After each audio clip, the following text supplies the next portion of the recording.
Hello everyone, আসসালামু আলাইকুম।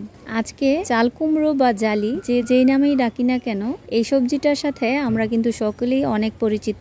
আর এখন এই গরমের দিনে এই সবজিটা কিন্তু বাজারে খুব সহজেই পাওয়া যায়। আর এই চাল কুমড়ো ভাজিটা কিন্তু আমরা সকলেই তৈরি করে থাকি। আর আজকে আমি এই চাল কুমড়োটাকে একটু ভিন্নভাবে ভাজি করার চেষ্টা করেছি। আশা করছি তোমাদের কাছে অনেক ভালো লাগবে। প্রথমেই একটা বাটির মধ্যে আমি 1 চামচ পরিমাণ হলুদ সরিষা আর 1 চামচ পরিমাণ কালো সরিষাকে অল্প একটু পানি দিয়ে কিছুক্ষণ ভিজিয়ে রাখবো। আর যখন সরিষাগুলো নরম হয়ে যাবে তখন এগুলোকে পরিষ্কার করে ধুয়ে একটা শিলপাটার সাহায্যে সরিষাগুলোকে আমি মিহি করে বেটে নিব।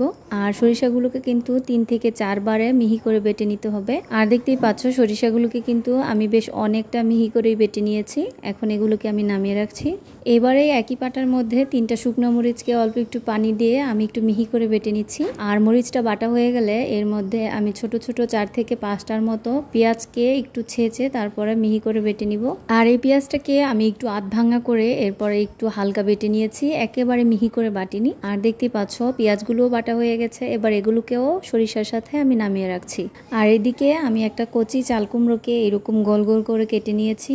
আর এটার মাঝখান থেকে ঠিক এইরকম ভাবে আমি কেটে নিয়েছি। এটার এক পাশে একটু জোড়া লাগানো আছে আর মাঝখানটা এভাবে ভাগ করা আছে। আর এখন এই চাল কুমড়োগুলোকে আমি হালকা একটু সিদ্ধ করে নিব। এর জন্য আমি একটা পাতিলের মধ্যে অল্প একটু লবণ আর অল্প একটু হলুদ গুঁড়া দিয়ে পানিটাকে গরম করে এর মধ্যে এক এক করে চাল কুমড়োগুলোকে দিয়ে দিচ্ছি। এবারে চাল কুমড়োগুলো একটু সিদ্ধ হয়ে গেলে এগুলোকে আমি একটা চালনির সাহায্যে নামিয়ে রাখছি। আর এই চাল কুমড়োগুলোকে কিন্তু বেশি একটা সিদ্ধ করার প্রয়োজন নেই, হালকা একটু সিদ্ধ হলেই এটাকে চুলা থেকে নামিয়ে ঠান্ডা হওয়ার জন্য একপাশে রেখে দিচ্ছি। এখন সরিষা বাটা আর পেঁয়াজ বাটার সাথে আমি 1 চা চামচ পরিমাণ দিয়ে দিচ্ছি রসুন বাটা আর স্বাদমতো লবণ। এখন 1/2 চা চামচ পরিমাণ হলুদ গুঁড়া আর 1/4 চা চামচ পরিমাণ মরিচ গুঁড়া দিয়ে দিচ্ছি। আর সাথে দিয়ে দিচ্ছি অল্প একটু সয়াবিন তেল। এখন সব কিছুকে আমি ভালো করে একটু মিক্স করে একপাশে রেখে দিব। আর এতক্ষণে কিন্তু আমার সিদ্ধ করা কুমড়োগুলো ঠান্ডা হয়ে গেছে। আর এবার এর মাঝখানটার মধ্যে আমি যে পুরটা তৈরি করেছি এই পুরটাকে দিয়ে দিচ্ছি। তোমরা যদি চাও তাহলে সরিষা বাটাটাকে এখানে একটু বেশি পরিমাণে দিতে পারো, আমি এখানে 1 চামচ করে দিয়েছি। আর এবার চামচের সাহায্যে পুরটাকে পুরোটা কুমড়োর মধ্যে আমি সুন্দর করে ছড়িয়ে দিয়েছি। আর এবার চাল কুমড়োর উপরের আবরণটাকে এর উপরে আমি আস্তে করে বসিয়ে তারপরে একটু চেপে দিচ্ছি। আর দেখতেই পাচ্ছ আমি কিভাবে তৈরি করেছি, ঠিক একইভাবে আমি বাকি চাল কুমড়োগুলোকেও এইভাবে তৈরি করে নিচ্ছি। আর দেখতেই পাচ্ছ এক এক করে আমার সবগুলো চাল কুমড়োই তৈরি করা হয়ে গেছে। এখন এগুলোকে আমি ভেজে নিব। এবার চুলায় একটা তাওয়া বসিয়ে এর মধ্যে পরিমাণ মতো তেল দিয়ে দিব। আর তেলটা গরম হয়ে গেলে এর মধ্যে এক এক করে আমি চাল কুমড়োগুলোকে দিয়ে দিচ্ছি। আর খুব সাবধানে চাল কুমড়োগুলোকে তেলের মধ্যে ছাড়তে হবে যাতে করে তেলগুলো উপরে ছিটকে না আসে। আর যখন চাল কুমড়োর এক পাশ ভালো করে ভাজা হয়ে যাবে তখন এগুলোকে আমি একবার উল্টে দিচ্ছি।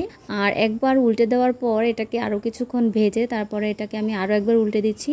আমি মোট এটাকে 3 থেকে 4 বার এটাকে উল্টে পাল্টে একটু সুন্দর করে ভেজে নিয়েছি। আর চুলার আঁচটা কিন্তু অবশ্যই লো হিটে রাখতে হবে, এতে চাল কুমড়োগুলো পুড়েও যাবে না আর সুন্দর করেও ভাজা হয়ে যাবে। আর দেখতে দেখতে আমার চাল কুমড়োগুলো খুব সুন্দর করে ভাজা হয়ে গেছে।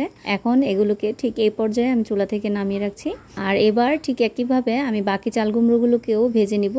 আজকের এই সরিষা বাটা দিয়ে চাল কুমড়োটা খেতে কিন্তু অনেক মজার হয়েছে। আর তোমরা যারা এখনো এই খাবারটা খাওনি তারা অবশ্যই বাসায় একবার তৈরি করে দেখতে পারো। আশা করছি তোমাদের কাছে অনেক ভালো লাগবে। আর আমার আজকের রান্নাটা যদি তোমাদের কাছে ভালো লেগে থাকে তাহলে অবশ্যই আমার পাশে থেকো, আমাকে সাপোর্ট করো। আর সকলেই অনেক অনেক ভালো থেকো। আল্লাহ হাফেজ।